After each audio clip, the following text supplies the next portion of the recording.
there, welcome to Board Game Barrister, our local game shop in Milwaukee, Wisconsin. I'm Andy, and I'm here with Gordon, Elizabeth, Ian, and Glenn. Now, we love playing board games on New Year's Eve, so we've picked 5 games we think are going to be amazing for family and friends to ring in the new year. Let's get into it. Gotta get Aren't it they right. number 2 pencil?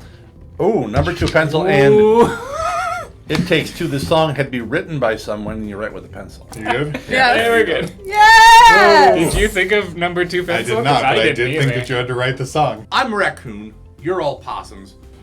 I don't speak possumish. You don't speak raccoonian. So how do we talk? With trash, of course. Trash talk.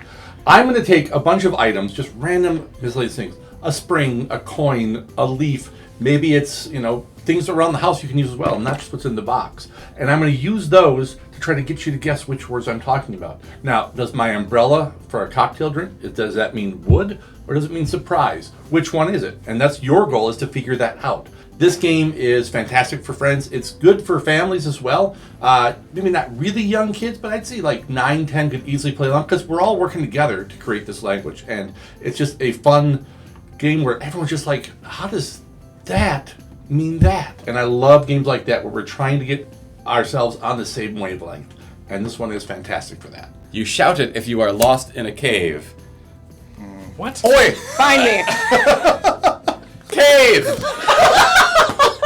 Alright, and we're leaning all the way into Fast Reaction Party Game with Slingz. This one is a game with almost no rules and almost all action, where we are going to slap a category down onto the table. We've got a handful of letter cards, and we're going to try to start thinking of things that match that category and start with those letters. From all the way from things you would shout if you were stuck in a cave.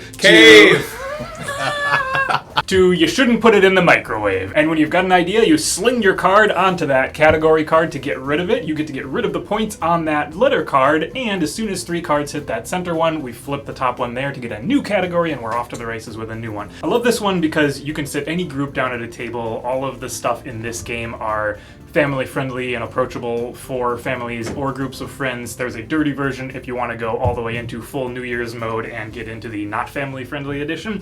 But then the thing I really like about it is you can get everybody playing within a minute. The rules are so simple, but there's so many subtleties in the design that you don't even have to think about, but make the game work even better. Like the fact that the easier to use letters score you more bad points. And the work that they put into the categories themselves, and to have so very many of them in the box, 280 of them, is wild. So this one is fantastic. You really can't go wrong with any group you're playing with if they like something quick, easy, and snappy.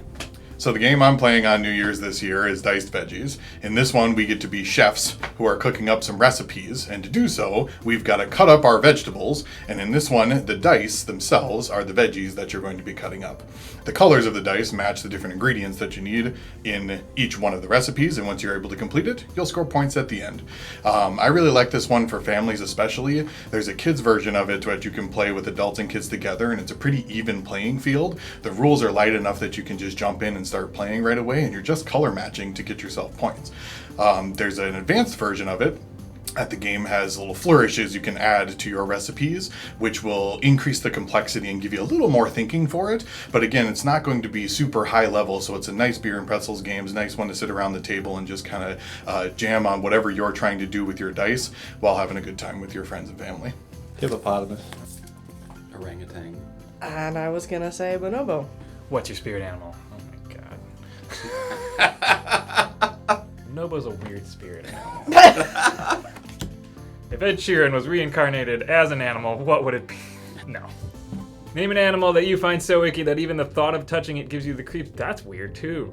Dumb questions to ask your friends. A game where you are going to be answering a question, but the guesser who hears everyone's answer doesn't know what question they're answering. So then they have to figure out from a stack of cards, which question did we all answer? It has this really great element of either getting to know each other or how well do you know each other, but while at the same time keeping it really low stakes so everybody can just chill and have a good time. This is a great game that you could get pretty much anybody to play, so if you're not sure what type of games your group would be up for, this is going to be a great contender that everyone can get into. When we play games at New Year's, we play a variety of difficulties of games. Some are really long, some are really complicated, and some people don't always want to play those, or maybe we need something that can kind of fill in the gaps. And that's where Trio really shines.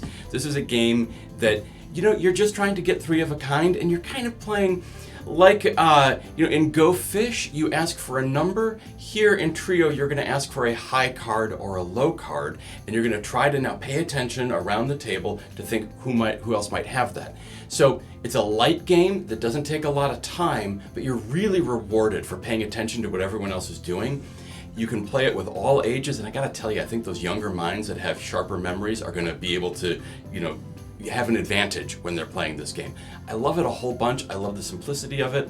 I love that it gives you a nice mix of strategy. Like, you really get to think about what your choices are, and you're rewarded for paying attention. Again, I think that's a really great strength of this game, and why I love it for all ages as a light game or as a filler game for just a bunch of adults where you're going to be playing either another party game or a heavier strategy game. All right, that's what we're going to be playing on New Year's. Obviously, there's a ton of other amazing games in our shop, so if you want some suggestions, stop on in or hit up our online store to see what's in there. As always, leave a comment if you have questions, and we'd be happy to suggest other games on there as well. Leave a like, subscribe to see new videos in 2025, and we'll see you next year. Thanks.